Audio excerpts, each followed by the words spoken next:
Joseph, Jacob's favorite son, was given a special robe, making his brothers jealous. At 17, Joseph shared dreams that showed his family bowing to him, which angered them even more. One day, Jacob sent Joseph to check on his brothers in the fields. When they saw him coming, they plotted to kill him. Reuben stopped them from taking his life, so they threw Joseph into a dry cistern. Later, they sold him to passing traders for 20 pieces of silver. To cover it up, they dipped his robe in goat's blood and told their father a wild animal had killed him. Heartbroken, Jacob mourned deeply. Meanwhile, Joseph was taken to Egypt and sold to Potiphar, an officer of Pharaoh. Joseph was sold into slavery in Egypt and bought by Potiphar, a high-ranking officer. God was with Joseph, blessing everything he did. Potiphar saw this and put Joseph in charge of his entire household. But trouble came when Potiphar's wife tried to seduce Joseph. He refused her advances, saying it would be a sin against God.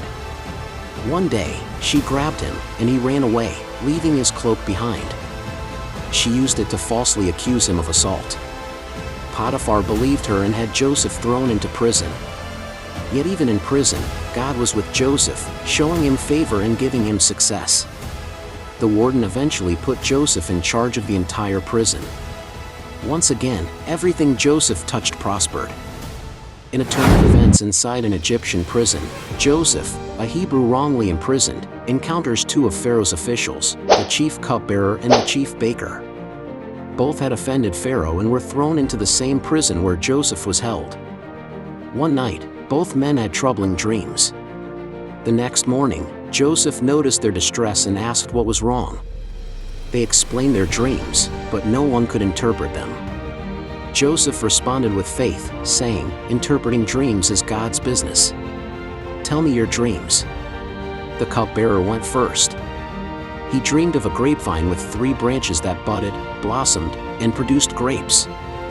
He squeezed the juice into Pharaoh's cup and handed it to him. Joseph interpreted, the 3 branches represent 3 days.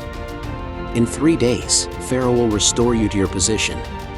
But please remember me, mention me to Pharaoh and help get me out of this prison. I was taken from my homeland, and I've done nothing to deserve it.